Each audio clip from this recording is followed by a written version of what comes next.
I'll put the desktop audio on, and it should start in a second. Game capture. Should already have it set to CK3. Ah, there it is.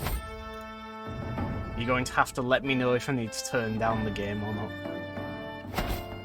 Judging by the volume thing, I could do with turning it down like a little bit, because it's the same volume, a little bit louder than me at times. Loud. Okay, it's going down. I've put -3 decibels, but it's a bit hard to say because there's like no audio playing at the moment. Right, I've got to get used to this weird setup with my phone, like, in the middle of my mouse mat, slightly in the way. Though it is charging quickly, so hopefully I won't have to worry about it soon. I'll just unplug it and move it. I've actually got like a little, what you call it, like, it's not designed for phones, but it's designed for like a energy smart meter thing, but without the actual smart meter in, I can use it as a phone stand. And that would work really well to read the chat from. I use it to like watch movies and stuff when I'm painting Warhammer. Okay, there's some music playing in game now. Is it still loud? I'll talk a little bit now so you can compare it to my voice, and I'll go quiet now. Why did it have to go quiet at the same? Okay, I'll go quiet so you can listen to it. Loud? Still? Oh yes, yeah it is, isn't it? -8 decibels. That should be like half as loud now. I have no intentions of becoming Prussia. I am playing glorious Romania. This is a single player save I started with the new DLC and update that came out. The new update, by the way, if you don't know, Hoy, it completely just improved the AI, with like the most notable thing of that being the Mongol Empire. So the Mongols actually became a threat now, and reached Europe and the Middle East, whereas before they just sort of flopped and died straight away. A small bit, 2 decibels lower. I'll do a. Oh yeah, it really peaked then, didn't it? I'll try -12. I don't want it like too quiet. I do want you to be able to hear the game as well as me. I assume this is fine though because I'm twice as loud as it now, except then when it sort of peaks. Using make friends and enemies mechanic from CK2 finally. Yeah, I mean sometimes I don't, sometimes I sort of forget because I can't be bothered searching for someone that needs a high opinion, so sometimes I just sort of leave it. Though with the fact you can learn languages now, that takes precedence sometimes, if I'm a smart boy. But yeah, that's the new DLC, the Foes and Friends one. It's just an event pack, and I haven't actually seen that much of it, if I'm totally honest, so I can't really give a review of it.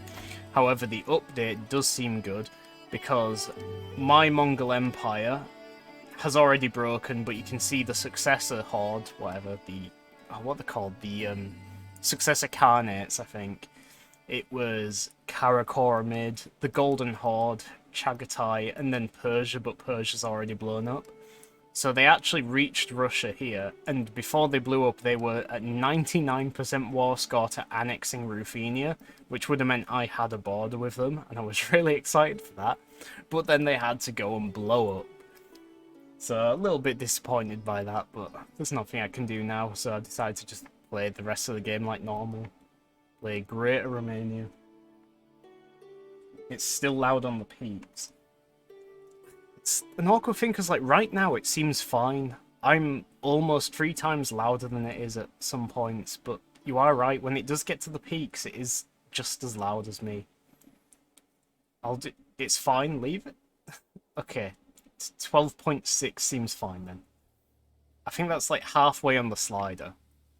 But I think the way decibels work isn't just like a set rate. I think it's like exponential, isn't it, or something? I don't know. It's a different song now anyway, so we can see if this is loud or quiet. Become Greco-Romanian, Bulgarian, Magyar. Well, my Romanian culture is actually already a mix of Vlach and Hungarian, because Vlach exists at the start, but I wanted it to be called Romanian, so I just mixed it with Hungarian to make something new, just for the sake of calling it Romanian. And then Vlach is a mixture of Romanian and an unknown culture of South Slavic heritage. Hungarian is diverged from, well, Magyar, I guess. So, you know, there's a few things blended into this Romanian culture. It's not real, normal Romanian. It's a little bit of a weird homebrew. But here you can see the Greeks have had a little bit of fun. Almost what you were saying. Half of the Byzantine Empire is Serbo-Greek, and the emperor himself is actually a Serbian. So, you know, that's fun, I guess. You gonna go for a bit? Oh, okay. That's fine. I was gonna say something as well, something else to do with culture. What was it? I swear there was something else interesting, but I can't remember what it was. Maybe I'm imagining it. It's Algerian. Andaluso-Baranis. I've seen that form like every game I've played since the new hybridized culture thing. Speaking of, this doesn't really apply to UK Cent, and I'm assuming Hoy's gone, so this is maybe for like the one viewer that's lurking, or maybe anyone that turns up. Or I guess for any VOD watchers afterwards, because as far as I know, my Twitch settings are still set to, you know, keep any streams recorded and saved as VODs. So, for you guys watching in the future, I am currently playing on game settings which make it harder for hybrid cultures to form. So I've got hybrid culture frequency to less common, divergent culture frequency to less common. And as of the latest update, that really is like hit up now. I don't know what it's like on normal anymore, but to make a hybrid culture, you need... Yeah, there you go. Culture acceptance is 80 now. Unless that is to do with... Or is it this one? Creating a hybrid... Oh, yeah, you know what? I'm an idiot. They haven't upped it to 80. It's just because I've got staunch traditionalists, which means it costs twice as much cultural acceptance. Twice as much being 40 from 80. So that is just as it was before. I thought they'd made it a lot harder. I was actually really pleased about that, because even though I'm on less frequent, I still seem to get a lot of hybrid cultures and divergent cultures. And I like my game to be a bit more historical, but, you know, it's okay. We've got Andaluso-Baranis, Berian French, Coburger German, Magdeburgian Palladian. We've got Scots in Lincoln for some reason, but that's nothing extraordinary, I guess. I guess I'm just going to keep playing the game. Last time I saved, I think it was like in the middle of nothing happening. Like, normally I save after a character dies, so each time I play it's like starting again, gotta go through the same motions when you got a new character, but this time I just left it in the middle of a reign. So my guy here, King... It's either Yanku or Lanku. He's 52, so he'll be dying soon. He's also a lunatic, so not great on the health. It says it's fine, but, you know, how far does lunacy go, really? As we pass into Duke Caroly's lands, we are met by a knight and his entourage. Duke Caroly bids you welcome, my king. You are more than welcome to stay in these lands as long as you require. Duke Caroly is a bitch. Minus 30 opinion of us. He is one of my 3 Hungarian vassals in the west. I start charting the area. I think this is probably the follow-up of an event chain what I started. I thought you'd already gone. Oh, okay. Well, have fun with whatever you're doing. Weeks on the road can make any man tired. It is therefore a blessing when we finally come across an inn that seems like it might house luxuries such as a real bed. It might even have housing for animals larger than rats. This is one of the new event backgrounds as well. I think on the pre-launch stream they were saying they had a few backgrounds which have been in the game since start, but they forgot to actually tie them to anything, and I think this might be one of them. It's some really nice art actually. Like, I've always been a fan of CK3's art since it came out, especially like here, these like event pictures, the decision pictures rather, all the like oil painting art style things. I think it fits really well, and this is just another great background. So anyway, we've found this like inn, haven't we? I think this is actually a new event. I haven't seen this one before. We don't have 150 gold, but I don't mind going in debt. Value services for 5 years. 2 stewardship. What is our stewardship? 13. Not bad. Not great. Or the survey continues. Oh, survey continues either way. This is just prestige. That's stewardship. Well, I've got the money a little bit anyway, and it won't take too long to recover from, what, minus 60 debt, so I'm just going to go for that. All these. You are in debt. Okay, that's it. Charting lands continues. Hills and valleys, plains and lakes, highways and forest paths. I've seen it all in Duke Caroly's realm, and my cartographers have been eagerly making notes and cull sketches of every new site. I've been particularly intrigued by the large number of rivers and streams that run through the lands of the Duke. Perhaps they could be useful for messengers. So I guess that's setting up like a canal system of sorts, which is pretty cool. Or I will consider the military implications. Now, this current character isn't much of a military man. Got no existing traits, pretty average martial. So I don't think we'll be leading any armies personally anytime soon, so there's not really any point getting that. Let's just go for the stewardship perk, I guess. That is the current thing we're focusing on, so I guess this event stems from picking a stewardship lifestyle.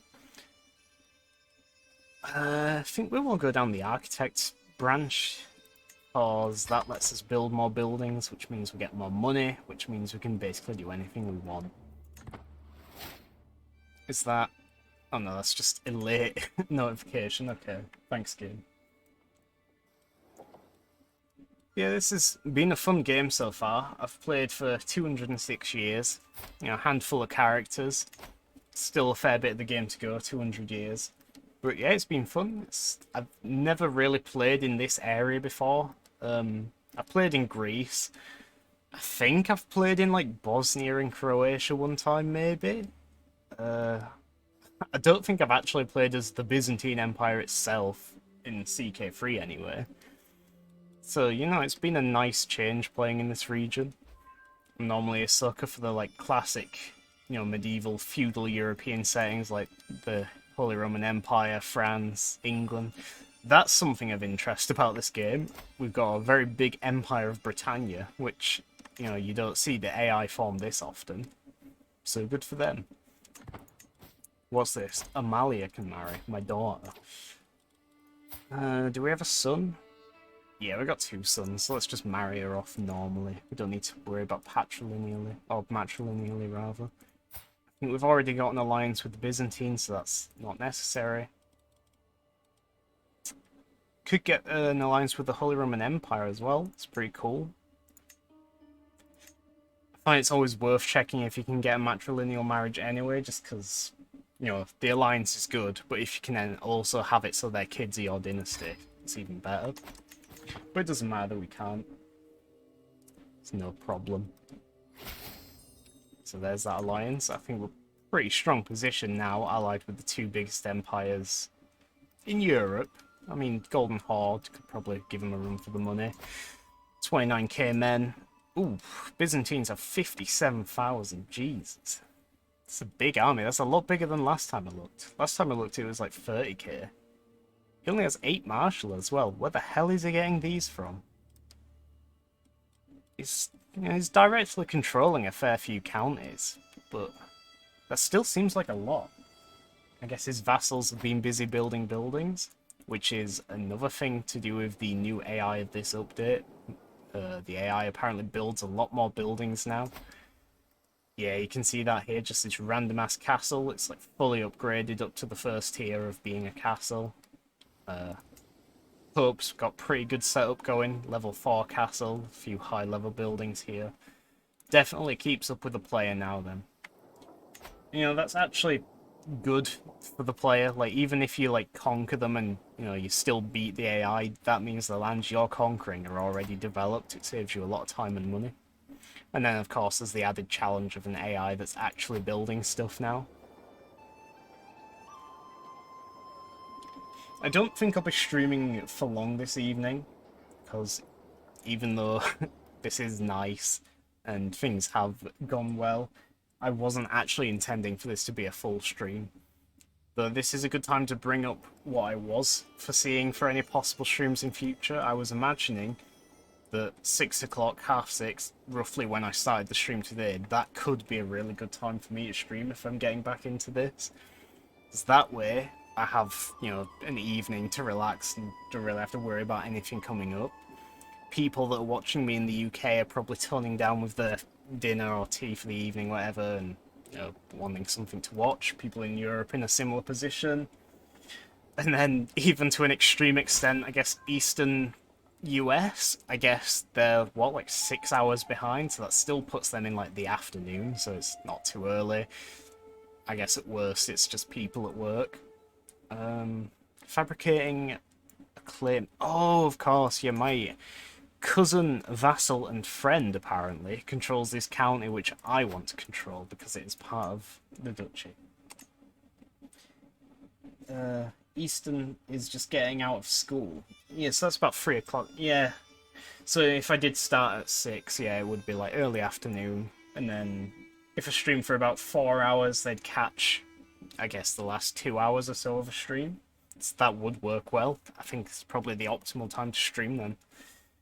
Maybe a little bit later, if you start at 7 and then go up to like 10 o'clock something. Because, there's going to be a drop-off point eventually, isn't there, as well? So you're going to catch quite a few at the start, and then you got to also consider when people are going to stop watching, because they're going to go to bed, of course.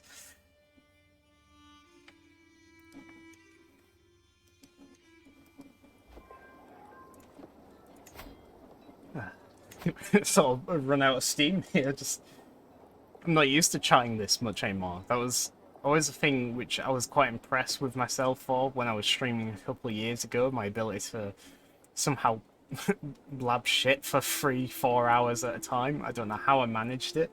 I remember getting a very dry mouth though, going through 2-3 glasses of water every time, and then as a result of also having a lot of toilet breaks.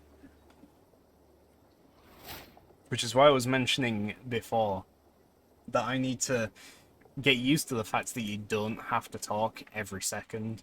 Like, dead air isn't always a bad thing. It is, it's nice to have like a few quiet moments, I guess. Just think of something more meaningful to say. Otherwise, you're just gonna be like, I guess, like talking about nonsense. The first thing that comes to mind.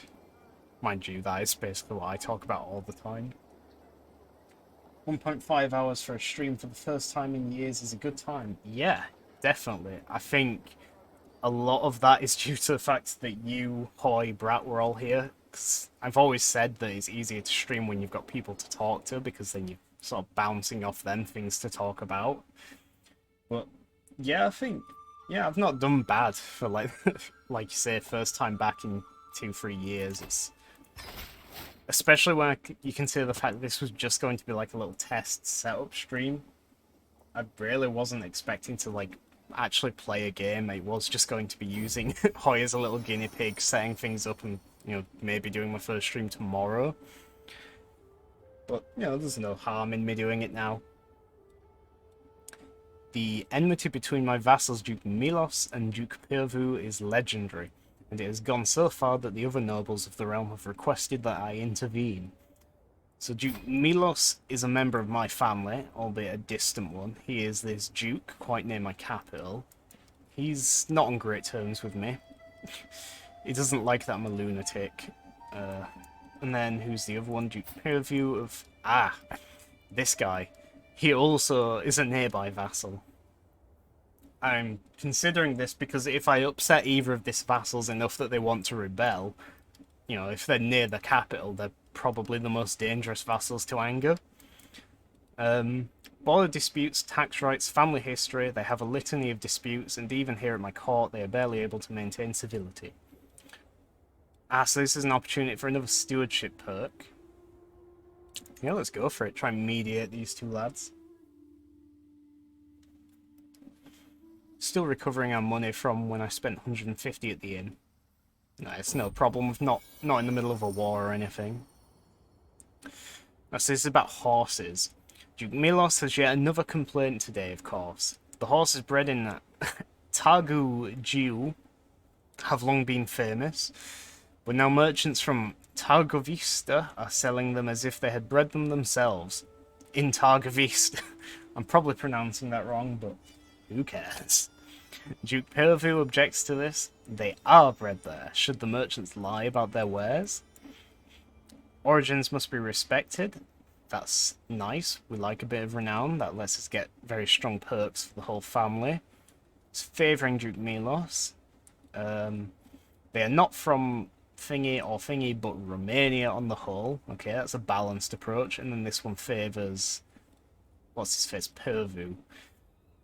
So we've got some good options here, actually. Renown, even though it's only a little bit, it's always helpful to have. To get 75, that takes us like 6-7 months. Which I guess that isn't actually that long. But we also get the opinion bonus with him, which is nice. Or we could just take the cash. Cash is always good. I'm gonna go for the renown, just because it's not a common result from events. So we need to remember now we're favouring Milos. We need to counter that and favour Pervu. Oh, that was just what we needed to get a new legacy as well. Good timing. Something I've been doing different in this game is I've been going down this branch of the Dynasty Legacies. As a sort of personal policy, I don't go for the most powerful one anymore, because I think CK3 is, truth be told, it's an easy game. So I don't feel like I need to make it any easier by going down this overpowered branch. So normally I instead go for Law or Warfare, just because it feels more fun. But this time I decided to go for one which I never go for, which starts with something that lets you have more kids, which in Crusader Kings debatably makes the game harder, especially at the start. And that's led on to some pretty fun stuff, especially... I thought I'd give something else, but still, the final trait's pretty good. No prowess loss from age, so he's still a pretty good warrior, even as like an 80-year-old man. And you actually increase your skills as you get older, which is nice. And now I've finished that, I'm going down Glory, which, even though I've picked it a few times before, it's still, like, something I don't pick often. Personal prestige, personal? Where did I get that from? Monthly prestige, 10%'s nice. Number of nights, that's good. And then the grandeur change doesn't really matter because I'm staying capped at 100% anyway. But at the end of the day, this is just one step to getting to the end stuff, which... that's what I was thinking of. General opinion plus 10, that's powerful. I want that. So I'm going to take this and keep heading down that route. I'm currently working to integrate a title here in Bukovina because my current de jure borders, though they have grown because I started as Wallachia, which is just... well, Wallachia, the southern part of Romania. They've now grown to include more of Moldova, and I'm just finishing off integrating the very topmost part of the Kingdom of Moldova, which is the Duchy of Bukovina. Because when a land is considered a de jure part of your kingdom, the people in it give you more money. Like, at the moment, this guy doesn't see me as his rightful liege, so he's, like, paying me half as much money and giving me half as many men. So it's always good to integrate the lands you conquer. Anyway, continuing the settlement, we're onto the feast now. Duke Milos and Duke Pervu hold all manner of grievances against each other from great to small. Milos denied his landholders from attending my autumn feast, Pervu complains. Of course, I do not want my vassals to bring more fleas back home with them. Damn. These guys really don't get along. So, prestige. We favoured Duke Milos last time, so we probably want to do the other one this time. And it is just prestige either way, or encourage feasts. Direct vassal opinion +5. That is a pretty nice modifier for 5 years. Oh, this is favouring Milos as well. Okay, you know what? I'm going to risk it. I'm going to favour him again, and then next time we're just going to have to go hard and favour the other guy.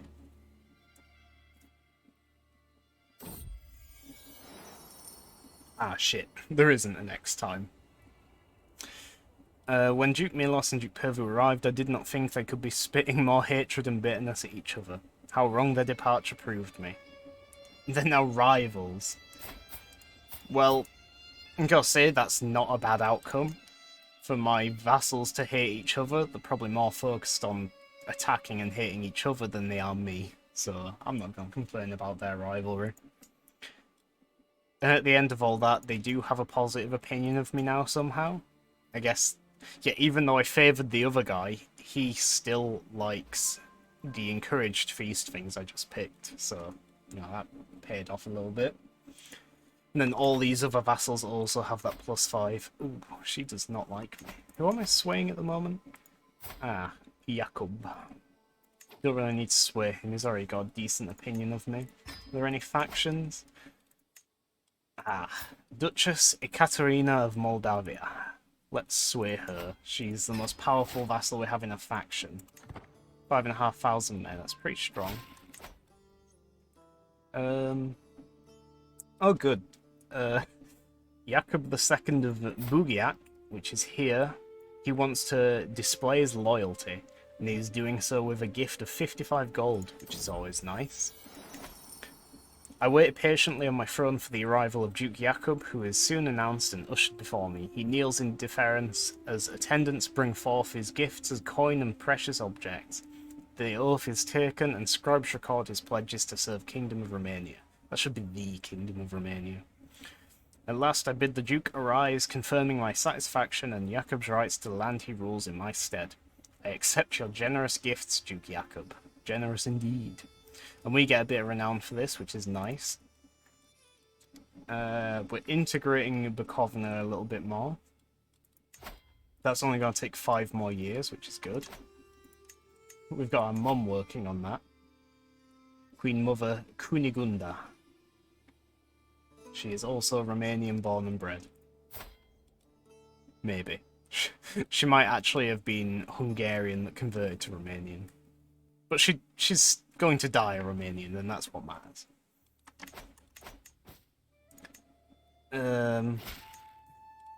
We can declare war on King Svetozar III the Smelly of Galicia Volhynia. I think we can do that because we... Oh no. My last ruler had a claim on the whole kingdom, but now it's a bunch of other people. There's a feast. No, Duke Jakub of Bukovina. Do we want to go to his feast? Are we overweight? No. I think we will attend. I always like the feast music in CK3. It's nice. I think the sound design in this game, although it isn't as good as CK2 for some things, it is still good, especially the music. Every guest is gathered in the Great Hall, and our gracious host, Duke Jakub, has welcomed us all to the feast. I look forward to this. We're feasting in his capital at Sukieva. Don't know how that's pronounced.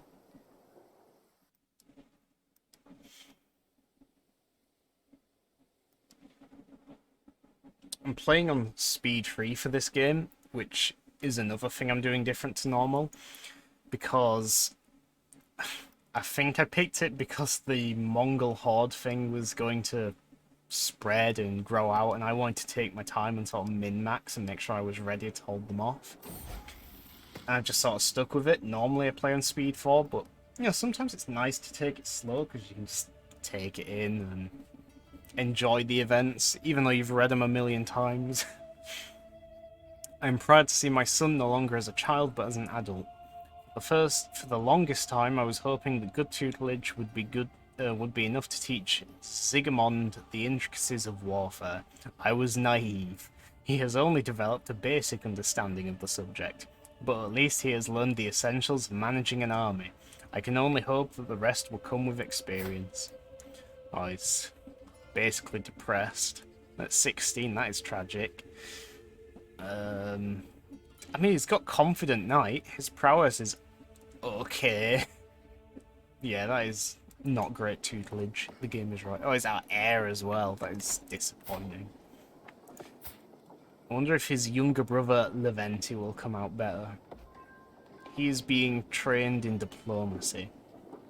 What have we been trained in? Oh, we're a spy. 24 intrigue. Oof.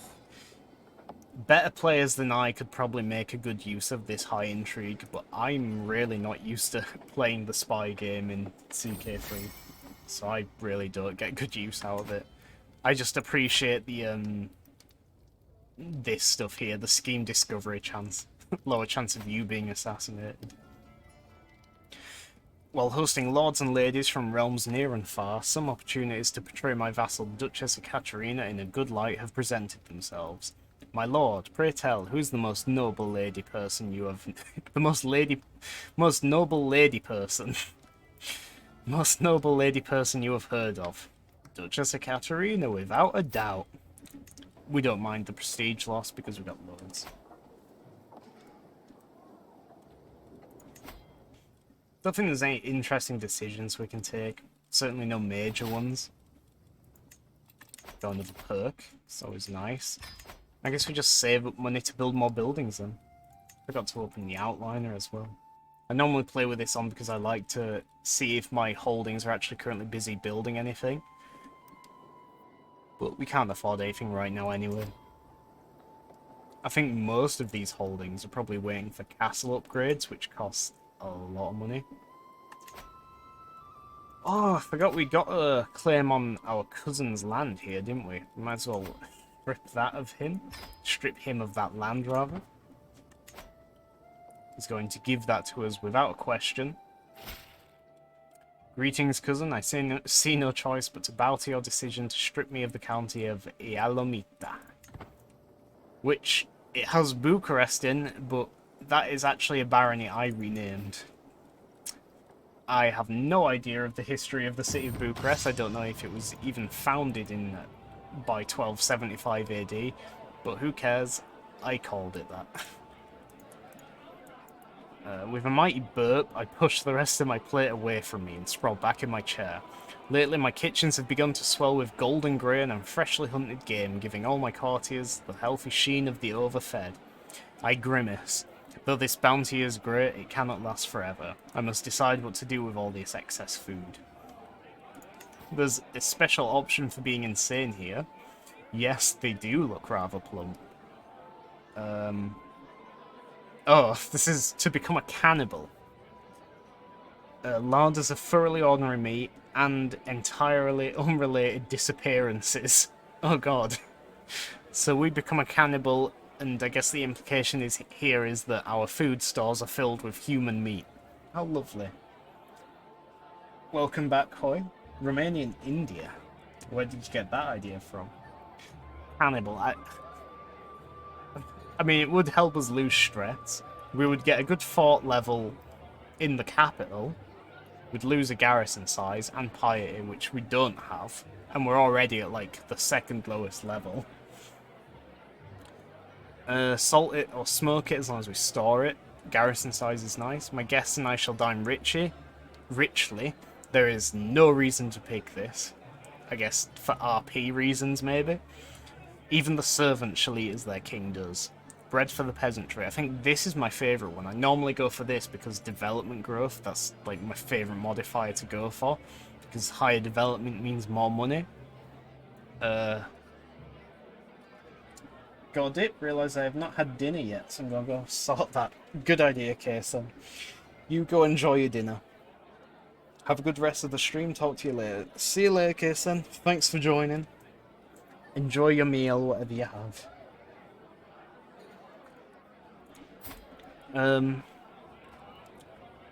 Well, cannibal isn't actually a trait, it's a secret, so it doesn't, I think, like, at best it gives events and options. Eat people like mechs should in game. That's not a great idea. I don't endorse being a cannibal in real life.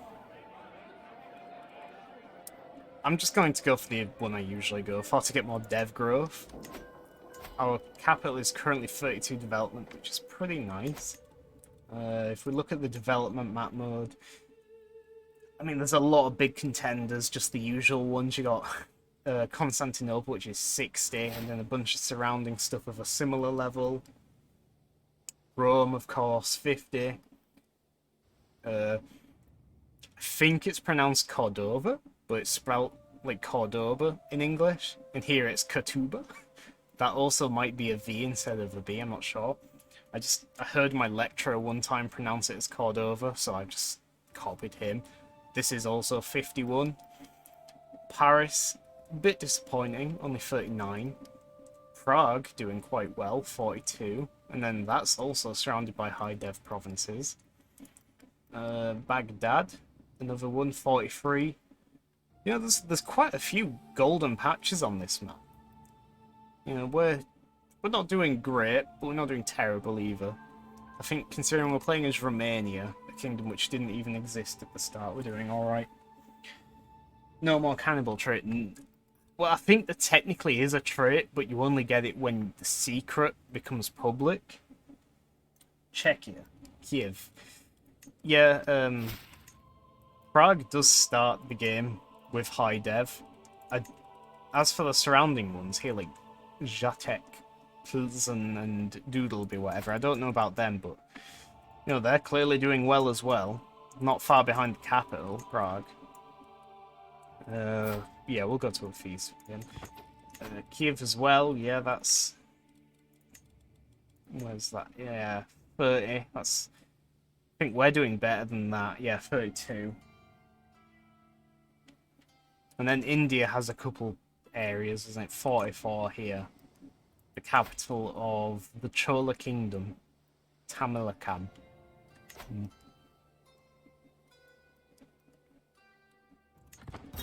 I have actually been trying to space out my development. What's it called? Yeah, I guess just increasing development a bit more this game. Normally I leave the steward sort of just left on the capital and just increasing it forever. But this game I've tried to space it out a bit, so I've been increasing it here, here, here. Basically all the lands I'm owning directly. Which reminds me, we need to... yeah, that's nice. We need to take this county off of our brother, because we lost it in the inheritance, so let's fabricate on him. Doodleboven. No, it's Doodleby, I think. Doodleby. Yeah, Doodleby. All of my new shirt. We could tell May and Nikolai had had too much to drink, even though he insisted on showing us how sober he was. Simply rising from his seat proved too much for him, and now I am covered in stinking vomit. You ought to be ashamed of yourself, Nikolai. God, how embarrassing. Duke Milos is Marshal, what a disgrace. And we get higher standards of courtesy, which is nice for prestige. Ah, Mum died. Queen Mother Kunigunda. She was also our Chancellor, she was our Master of the Hunt. She was also a vassal. She was the Duchess of Transcarpathia. Yeah. So now we have this land as well. Ooh, Ancient Scarab Brooch. We've already got one of those, but we can have another one. Spear, that's pretty mediocre. Regalia. I'll have to compare them more closely. Another spear. A nice book. Guf Khaled Propaganda Chronicle. I like the renown on that, not so much the tyranny. Some armor. We need a new Chancellor now. She was a really good Chancellor. I think she had like 27 diplomacy or something. This guy's got good learning. We don't need learning. He is not happy, so let's make him happy by giving him a job. He is the Duke of Temez, I don't know. He is one of the 3 Hungarian... Well, actually, we only have 2 Hungarian vassals now, because our mum just died. I think she was actually Romanian by the end. I could work towards converting these Hungarian lands to Romanian, or I could try and just leave it, because we have a good opinion of Hungarians, 85% cultural acceptance. it gets higher with more vassals, and it's already increasing.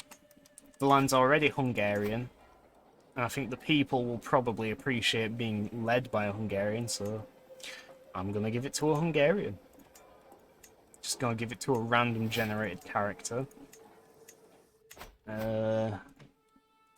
Both women. I was hoping one would be a man so we could get like a free knight out of it, basically. Is the average like skills lower in this game? More like how Start CK2 game is? Good question. I think on the whole it's like generally similar to CK2. It's just there are more ways to get higher in CK3. Like it feels a lot more dynamic. Like I would say I have a good character right now. And you can see in the brackets, the game rates 11 diplomacy is average, 10 martial average, 15 stewardship is good, 24 intrigue is excellent, 16 learning is good, 41 prowess is excellent. So I think the threshold for like good to excellent must be, well, like 16 or something. Maybe 18. Oh yeah, no, that's still good. Yeah, it's maybe like 18 or 20 before good becomes excellent. I don't know if it's different for prowess. There is an Easter egg. If it's 69, it's nice. Whoa. King of France is a bit of a nerd. 40 learning. So he was like born, or not born, but he just naturally has 7 learning, which, you know, that's normal. Divine Guidance is 1, which I think is from an event he's picked. Yeah. Mechanical Bird Studies, which is another learning-based event. Forgiving gives him 1 learning, which is a trait. Mastermind Philosopher, that's his education trait, so he's got 8 from that because he's been taught as best as he can in learning. Wise Man gives 1, which is another trait. Scholar gives 5. That is a trait you unlock by going down the learning lifestyle, one of the branches. Theologian is again another one, which you unlock by going down the learning tree. Herbalist, I think you can get that from like an event. Maybe some cultures can get it easier than others. That's another 2. Learn on the job, I think that is a perk where you get... I think that's the one where your counselors give you a bit of their skills, so his bishop is giving him 1. His spouse is giving him 1. Scholarship focus. From actually focusing on the scholarship lifestyle, he gets another 3. He's got a book which gives him 1, and he's got another perk which gives him 2 learning per his level of devotion, which is faithful. In CK2 start game, your character is shit, but for a gen, it's almost like decent. Well, while you were gone, I was actually saying, I think CK3's a lot easier than CK2, and that is a reason why I don't pick the most powerful Dynasty Legacy anymore. Like, most people, and the meta is to go down Blood, because straight away, chance of inheriting good traits 30%, new good traits 30%, then you get reinforcing them, and then you have a lower chance of bad traits, and then you can choose one a trait which is just inherently more common in all your family. And then finally, just you live for 5 longer years. So when you've got this full thing completed, and then you're marrying with other people who have good traits, you're basically just getting a family of Herculean geniuses. And I don't like to do that. I think that's too easy. It's a little bit cheesy for me. I think quite naturally you end up with those good traits a lot more than CK2 as well. Don't know. Actually... Oh, here we go. My great-great-granddad had Hail. I haven't actually had as many as I thought. Oh, his dad had Herculean, which is the strongest version of this trait.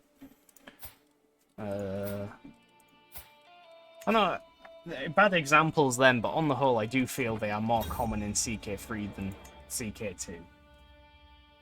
And it's just traits like that, they add up and make your overall attributes higher. There's Graceful Aging at play, giving me 1 extra learning. Oh, we don't need Sway Katarina anymore. I mean, might as well wait for the 5 months to take over just so it isn't wasted time. Oh, that's right, we're going to look at the new stuff we inherited. So, one I wanted to look at was regalia. Fertility we don't need. Piety is okay, but we don't need. I think on the whole, this one's better. The weapons were just grey, so no chance. We got... yeah, this book. I really liked this book, because it gives us 0.1 renown a month. And a decent bit of prestige at the cost of some tyranny. In CK2, yeah, there's inbreeding, but I would think CK3 is way easier. Yeah, you're right, it is just easier. And, like, inbreeding in CK3 feels like it has a higher chance of reinforcing good traits and getting stronger than it does resulting in the inbred trait. I mean, you can get it, and you know, you do get it if you inbreed, it's just... it feels a little bit more lax. I want this book just for the renown, but... I think we can probably swap out the construction time book. We have a book on Swedish architecture, which has been passed down the family. Going to swap it out. Now we get a little bit more renown. Our daughter can marry a prince of the Holy Roman Empire. That's good. We set that up a couple of years ago.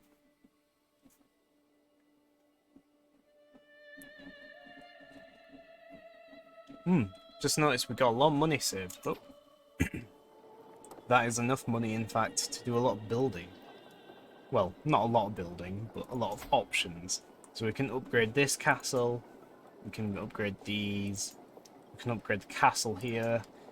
I'm going to do this one because this one is our worst holding, because I just built it, so it has like the lowest level stuff. I'm going to upgrade the walls and towers. Which incidentally is also like the cheapest option because it's so low tier. I think I'll save... will I save the money? Yeah, I'm going to save the money to upgrade Buzhou to tier 3 castle. IKEA the book. Yeah, it is basically just an IKEA instructions manual. What is the description? Let's see. Oh, we got another brooch as well. That's a good one. I like the health boosts you can get. But I like the prowess and learning of this scepter. Ah, screw it. I'm just going to get an identical scarab brooch. Might as well repair it as well now. In the book, Swedish architecture. An excellent compilation of Swedish architecture, both current and historical, flush with plain marginalia and informative illustrations. The cover is wood that's been painted to display a repeating image of a zoomorphic motif. Nice. CK2 building is easier because you can just do anything without caring about slots. Oh, yeah, I remember that. You just had the massive list of everything you could upgrade. Yeah, that is true. I do like the current system because it makes you think a bit more. It's reached my ears that my vassal Duke Karoli has publicly lauded my proficiency in speaking Magyar, the language spoken by his own subjects. So our Hungarian vassal is basically... is he applauding us for that? Yeah. He likes that we speak Hungarian. My advisors suggest that I capitalise on this opportunity by sending a letter in Magyar, in Magyar to him. So, we know the Magyar language because as a child we were actually raised as Hungarians because our mother was a Hungarian. But when I became king, I made him adopt Romanian culture instead because that's, you know, we are the Kingdom of Romania. And I've actually, you know, sort of groomed the Romanian culture to be pretty decent, I think. I mean, it's not the best, but it's got a couple of nice things, like martial admiration is a good tradition. Connie raids is good. Pastoralist is good with my current building setup, because I have a lot of pastoral lands. But, ooh, cultural acceptance between Hungarians and Romanians. Ooh, all money. I'm gonna go for the cultural acceptance. We like our Hungarian subjects. We appreciate them. Hey, look at that. Hungarians and Romanians were brothers in arms. Cultural siblings. Repairing seems a bit too easy. Repairing isn't a thing in CK3. You just build the buildings and that's it. You can replace them with new stuff, but you don't ever have to repair them. Oh, you mean repairing the artifacts. When I heard about durability, I thought, oh, maybe 20 years max and it gets destroyed, but it's like 100, 200 years and it costs like $20. Yeah, they have a long lifetime, and I think that makes sense. Like a metal sword wouldn't just, turn to dust after 20 years. And this one has a lifespan of 75 years, which I think, wait. Yeah, it's 75. Wait, is it? Whatever. I mean, this dagger, it's going to last for 116 years, and that seems about right to me. We have older weapons today, whatever. We find them buried in ground, whatever. But repairing it, you are right. Repairing it can be very cheap. I think it sort of varies, though, and it's a little bit hard to gauge. Like, it's cheaper when there's less to repair. Like, for some reason, this is going to cost 125 to repair, even though it's basically got its entire life still left. So there's no point with that. This is only going to cost 38 because it's a really crap bit of armor made of cheap material.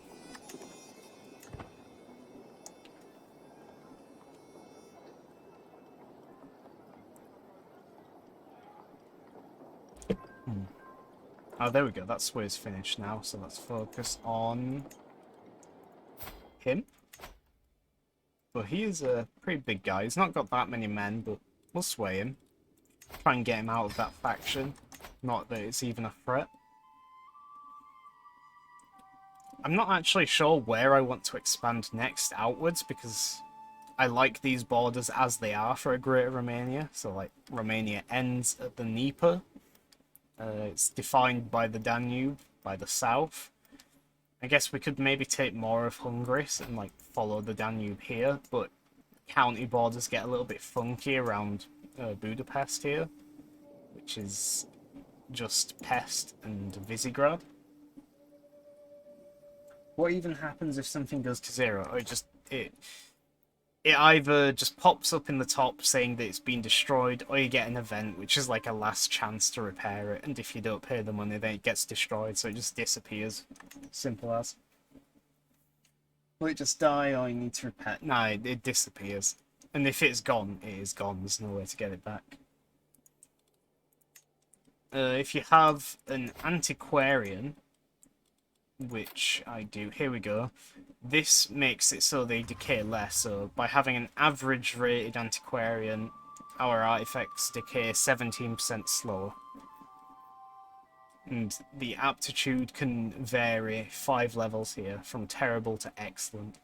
So I think above average it goes to good, and then from good to excellent. So you can probably get... I think it says, doesn't it? Oh, it doesn't, but I think the best reduction in decay you can get is 25%. I missed that notification because I was reading chat then. I didn't see what it was. But we can build again here. So I'm going to upgrade the farms, get more money. The beauty of this, by the way, I don't know if you've noticed, we have 4 castles here, and they're all inside the same county. So even if we lose these other counties to succession, the least we will ever control is still 4 fully upgraded castles, which, even on its own, that's pretty powerful. And then it's just nice to have the rest of the duchy. This claim fabrication's taking a little while. I do miss having our mum as the Chancellor. She was very good at her job. Wait, that's not... Oh, no, it's the bishop, the Patriarch that does that. We got a court event. Oh, I did a little... Not a stream, but I did a recording through OBS testing earlier, before I started streaming, and when I went into the court scene, like here, it was really laggy. Yeah, no, it still is a little bit, like, when it's zooming, like, in and out. Yeah, it's... I mean, it's tolerable. It's not bad by any means. It's just... it's not normally this sort of jittery. Like, it's a lot smoother and fluid when I've been playing in single player. Just the way the camera's moving around. I don't know, maybe it's just been me being picky. As I wander around my court, I hear the familiar mutterings of my courtiers making merry and debating their role in the Kingdom of Romania. To my surprise, however, I hear my courtier Theodorus making conversation with my patriarch Yelisy about the nature of healing and medicine. Theodorus is our executioner, so he's having a chat with the court bishop, Yelisy, our patriarch. He seems remarkably familiar with the workings of the human body, and upon noticing my approach, he turns to me and invites me to join the conversation. I'm pretty smart. I can join in. You don't spend all your days cutting men open without learning a thing or two about the workings of God's own creation, he says, after describing his method of using leeches to purge corruption from an infected wound. It would seem Theodorus has been using his expertise in human anatomy to help the locals of Giurgiu, which is our capital county, and has become a bit of a local healer and midwife. He has also confessed to providing medical care to the lowlifes in my dungeon. So our executioner is actually healing people. I've had this event before, but I figured I'd just read it anyway. Normally I go for the bottom one because that seems objectively the best for me, but let's go through them. You're wasted as an executioner, can be my physician. So we'd lose 200 prestige twice because we're firing 2 people, and that's how much it costs to fire people from composite positions. And we'd be hiring our executioner to be our physician, which wouldn't be bad because he's got the trait, so it would add to his aptitude. His learning's not good though. He'd like us for it, but our current physician, Dragos, who is actually an even better physician, would not like us. So let's not do that, because this guy is a renowned physician with good learning. Do not waste your time on healing these lowlives. There's nothing really good about that. We gain stress. He gains stress. He doesn't like us, and we're close to becoming rivals. And then, like I say, the one I usually go for here, for some reason, development increases in an unrelated county. That's a little bit odd. He loses opinion of us, but he gains the nickname Jesus' Mercy, because he's disappointed. Good work, continue serving the sick and needy of Giurgiu. And then for some reason it increases development in Targa Vista. Whatever. Our executioner is now known as Jesus' Mercy. I swear every executioner I get gets this nickname, because I always get that event. When's the next history vid? Are you referring to the one on the Roman settlement I made for uni and posted to YouTube? I'm afraid that was just a one-off. I've considered making something similar again, but nah, I'm not invested enough in the idea, and there's people that can do it far better than I, so I'll leave it to them. I think I was probably motivated to put as much effort into it because it was for uni, and like I just wanted to go above and beyond. Like, the actual assignment was to do a presentation, so you know what they would expect, and what everyone else did was using like Google Slides or what's the Microsoft Office version called? Oh god, I can't remember. I'm so used to Google's version now. I just use Google Slides all the time. But yeah, I just wanted to go a bit beyond that and do something different. I wanted an excuse to play around with Adobe Premiere and basically do a bit of video editing. So I decided to make a video instead. Because I guess, in a way, that is still technically a presentation, is it not? Oh, we got another... I got a lot of books about herbs. Where did we get this from? We inherited it from...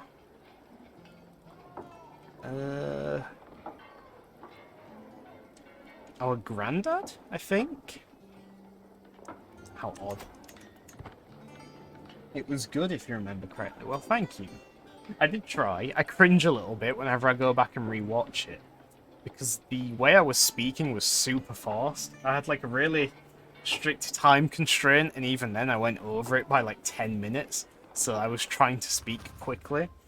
And there was actually a bunch of mistakes I made while I was speaking, because I was basically reading this script and recording it, and rather than read through like an entire thing again, I decided to just cut it out and then stitch the audio back together. So there's a couple points where there's weird gaps and changes in my tone or inflection.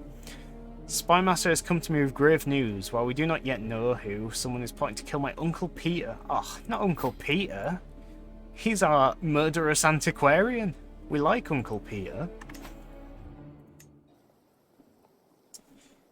Do you know a channel called Fires of Storm Gaming? I don't know a channel called Fires of Storm Gaming, but me and my cousin, when we were little, we tried making something of a similar name. Hamlets have been built. Good. Let's do more buildings, get more pastoral lands going. Yeah, no, it was quite fun to make that video. Like, I had a very specific idea of what I wanted to do in mind. Like, I wanted to do those types of YouTube videos with like animations and basically explaining stuff what, you know, people like to watch, because I figured if I put the research in, I could do that. But it was actually harder than I expected. That's not the regalia we use, is it? No, it's not. We'll forget about that. But I wanted to do like so much more with the animations, but I realised there's only so much you can do in Premiere, and I lack the skills in animating, so it was very limited, and it didn't live up to my own expectations, but it was still decent. Especially like at the very start where it shows like the Roman Empire growing and spreading over Britain. I did that in a very sort of ghetto way. You looked up MechBot's YouTube and you got at MechBot's channel intro. With 3 channel intros and then an actual oh my god, is it still there? I thought we deleted that channel. Oh god, that is going to be a really cringy video. Now, what did you search? You search MechBot's YouTube. And you found... Oh my god, there it is. Oh, Jesus Christ. I'm so young there. Oh, there's a voice. Oh, this is the worst thing I've ever seen. Why would you bring this up? I mean, I'm sort of glad you did, because now I know I can delete it if I can figure out the goddamn details for it. I don't know what the login for this channel's gonna be. I am doing this in the background right now, if you can't tell. Hang on, I'll see what this is. Don't care about him. We will forgive whatever crimes this man has committed, because we do not care. Oh, he's slept with another woman, apparently. Maybe another man. Oh, it's Sati. A random courtier they're scheming against beloved Uncle Peter. Well, we forgive her too. I can't be bothered imprisoning people, so I just forgive them for the opinion bones. Why delete its cringe slender? I know it was goddamn. It was that. So it was a really shitty Unity engine game. It was a parody of Slenderman, but with Teletubbies, and I was playing it. What is this? 9 years ago. So I'm not actually as young as I expected. Come on, Tom. You can do simple maths here. I'm about to turn 24. Minus 9. 15, right? God, 15. I thought I was like 10. But I am definitely deleting that after this stream. If not now. I'm going to try switch account, but... View all channels? Maybe I have it saved somewhere? No. We got a claim on this place. Okay, I'm going to take this county off of my brother. He isn't going to complain. He's not happy about it, but... Yeah, I'll do it after the stream. I won't get distracted right now. Please do not download that. Oh, I forgot, we need to increase control in these counties. Gotta maximize the tax we get.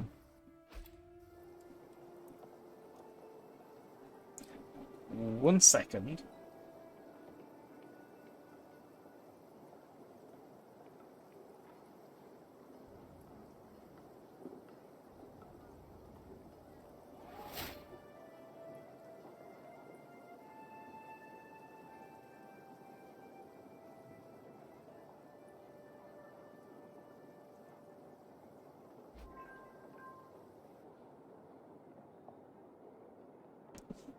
I am back. Oh, I left the game playing by accident. Whoops. I just realised that, right, this entire time I've noticed how on my phone it says I've got 2 viewers. And, you know, I've known that one is you, and I've just realised the other viewer is probably me. So, this entire time I thought I had, like, a lurker just, you know, sitting there enjoying my commentary for some reason, but it's just me. Only go download the intro, not the actual video, because doxing reasons. I appreciate that. Thank you, Hoy.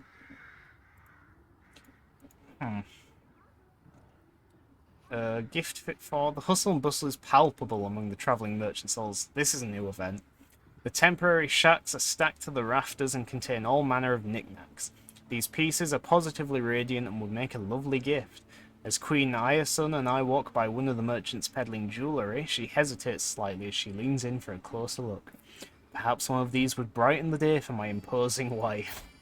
We already have max opinion with her, so we don't... I mean, we could do it, but Bejeweled. Life expectancy, that is... I asked in the pre-launch stream to the DLC whether that's a new modifier, because I've never seen it before. I mean, you can get it in the Dynasty Legacy thing, what I showed you before, where you live for 5 extra years, but I've never seen it as like a little modifier like this.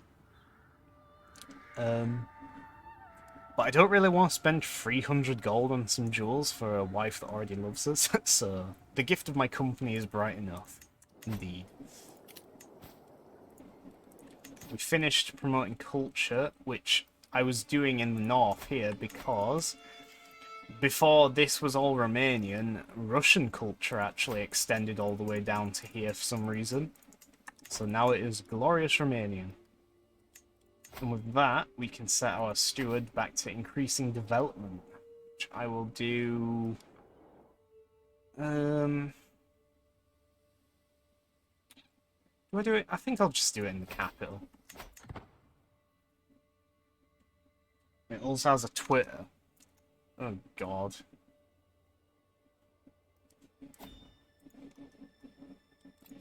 Betrothed can marry it, but player heir, son, and knight. I think this is how we're getting our... Yeah, it's our alliance with the Byzantine empires, because our son is marrying the current emperor's daughter.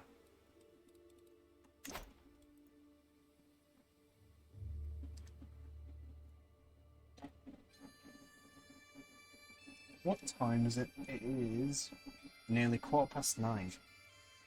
While you were gone, I don't actually know if you caught this, Hoy, but I was talking to Kason about times about streaming and like optimal times to get the most viewers possibly.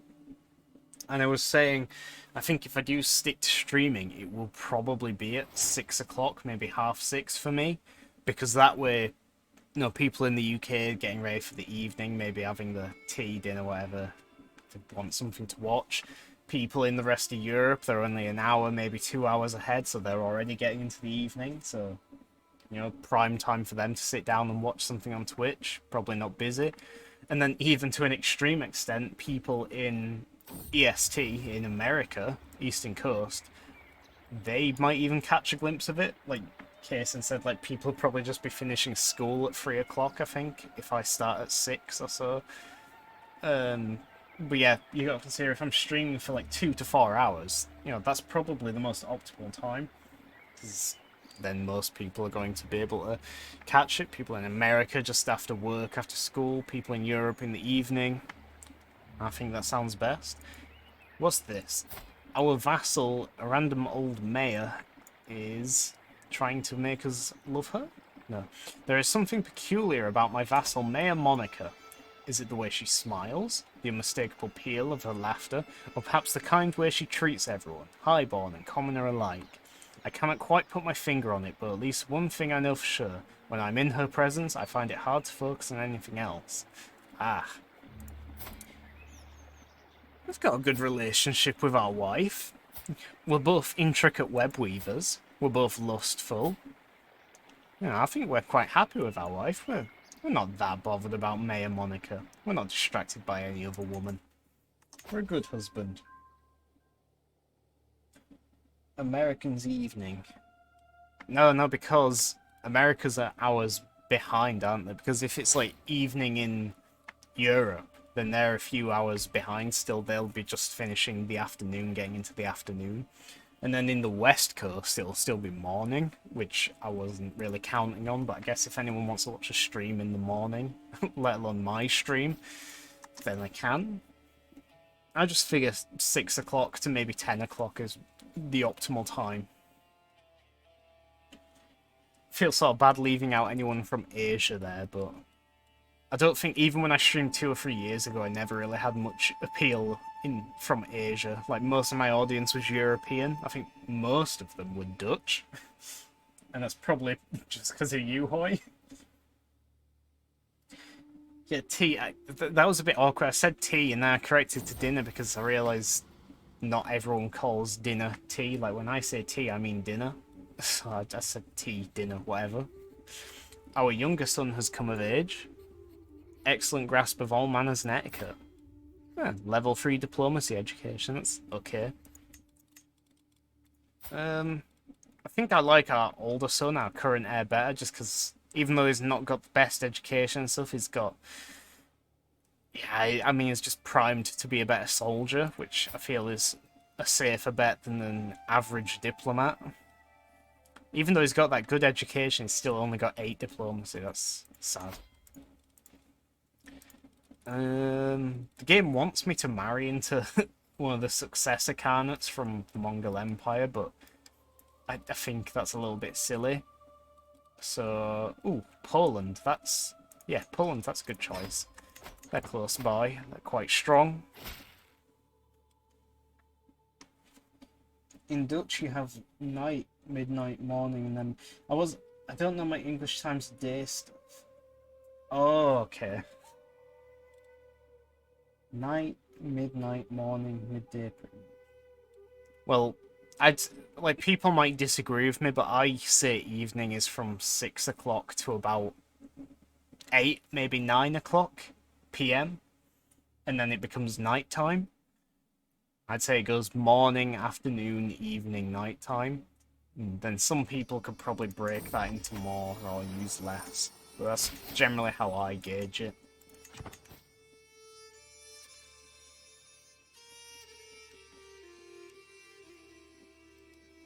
That's a little odd.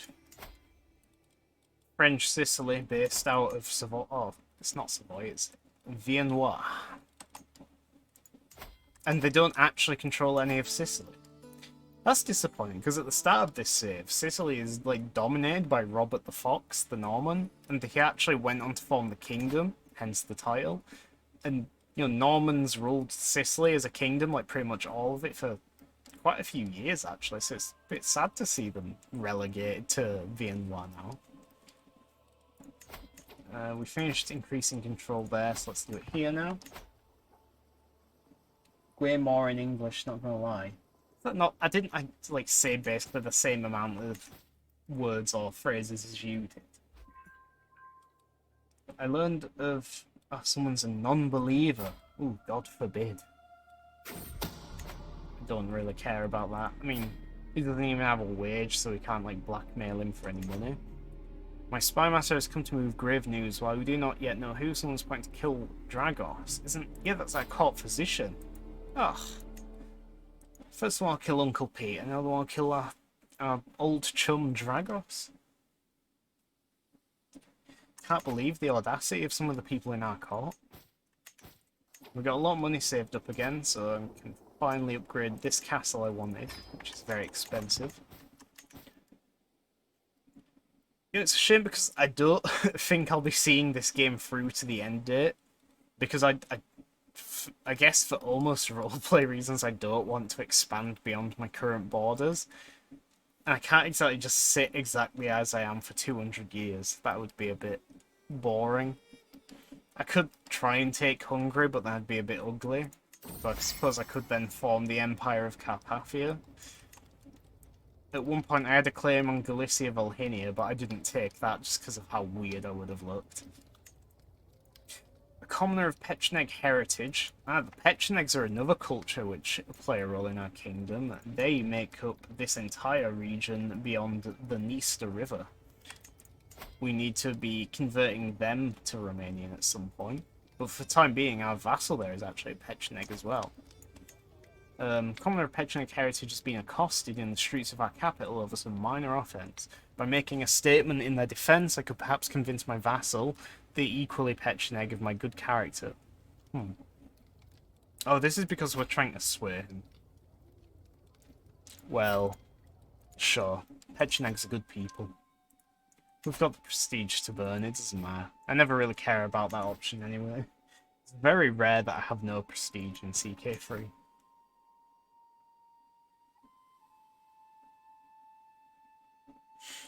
I'm thinking I might call an end to this stream shortly. In 10 minutes or so, you know, half past, that might be a nice round time to call it off. Then we'll have been streaming for 2.5 hours, which I reckon is pretty successful for a first and almost makeshift stream like this. Because I guess at this stage, especially when I haven't streamed for like 2 years, you gotta gauge success by how much time you're putting in rather than how many views you get.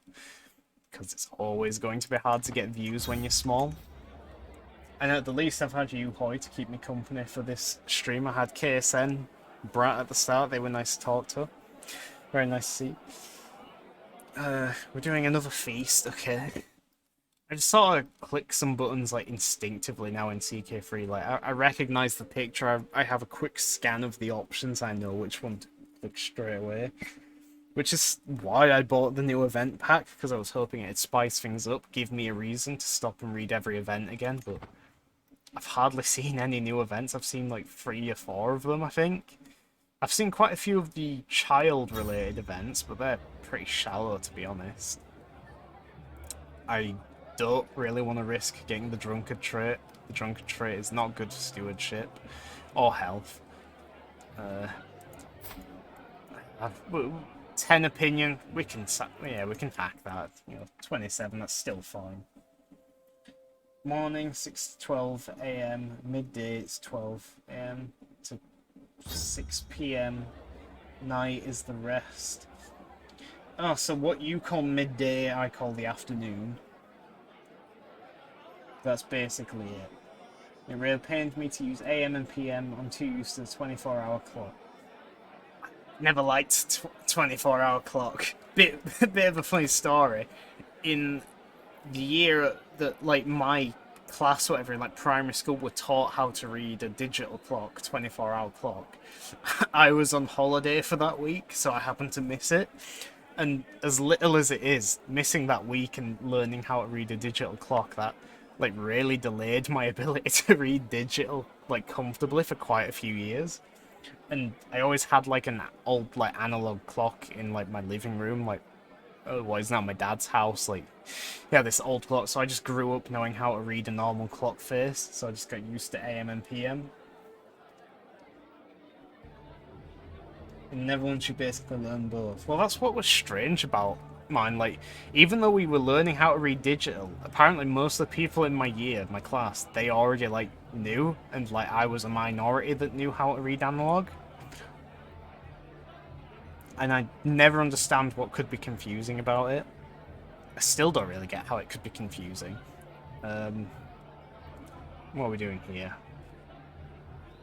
We don't really care about a friendship with a random nobody. He's got no land, he's not our vassal, he's just the courtier, he's the chancellor of a vassal, but we're never really going to interact with him beyond this, so we'll just have the conversation, leave it at that. It's not hard. Yeah, it's not, is it? The pleading gaze I received from my acquaintance Miriam, I think it's pronounced Miriam, I'm guessing. Maybe just Miriam, is taking on a desperate tone. A group of guests are approaching the corner she has hidden all evening, and the walls are hindering her escape. Oh, she's shy. Oh, she's the wife of the Duke, our vassal. We could embarrass her and make every other guest like us, which would be a bunch of nobodies and then 2 dukes. Or we can get a hook on her and she will like us. If we get a hook on her, then she's basically an inside agent if we ever have to act against this guy, I guess. I don't really want to take the opinion loss and risk getting a rival, so I'll just do that. There's America where people call it military time. Yeah. Yeah, but that's just the same as digital, and I just always called it digital or analog.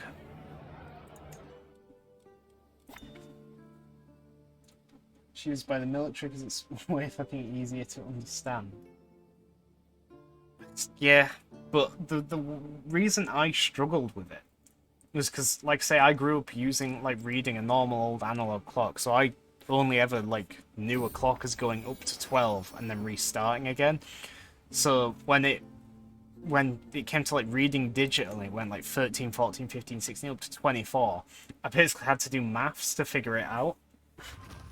And, you know, I won't lie, I've never been great at maths. I've never even enjoyed it, so to do maths just to tell the time, it was a pain in the arse. I just preferred analog. But over the years, you know, I got used to it. Some stuff I just learned naturally. Like, I recognised certain times, like 18, 6 o'clock, tea time.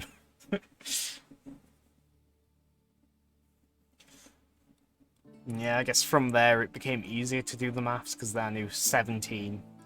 That's only 1 hour before 18, so 5 o'clock. In Netherlands, you don't really say, oh, it's 1400, just o'clock, but you say, oh, this meeting ends at 3 o'clock, then you can easily get it will most likely end at 1500 and not 3 in the morning. Yeah, some stuff's a given, innit? That's... yeah. Anyway, I think I'm just about done now. Can't even build anything here. I was going to set one building off before ending the stream. I'll quit to the main menu just so it's not a blank screen, but yeah, I'm going to call it here. No point doing a big goodbye since it's basically just you, Hoy. But it was nice to have you. I'm glad you could join this evening. I appreciate you helping me out along with Kason and Brat at the start to figure out the hardware and software stuff, even though there was basically anything to change.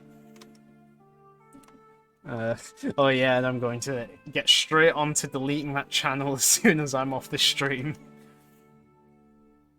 Just ranting about random shit. I mean, that's fine. Like, having you here, even if you're talking about the most random stuff, it is helpful. Just having someone to talk to makes the stream, like, infinitely more appealing to anyone else that might come along.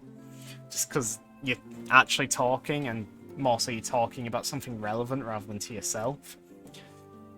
Yeah, that's about it then. Have a nice night. Yeah, I will.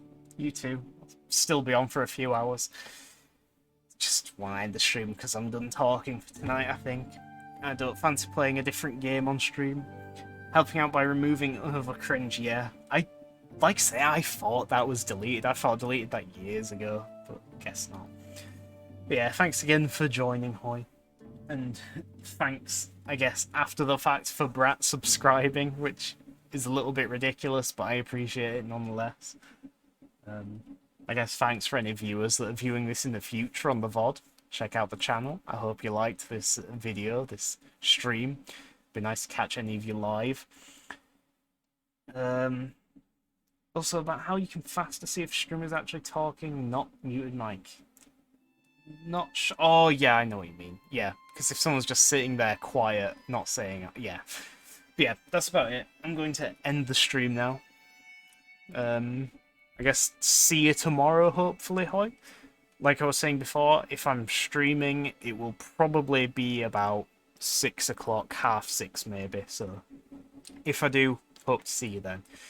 I'll try and let you guys in the Discord know in advance if anything changes.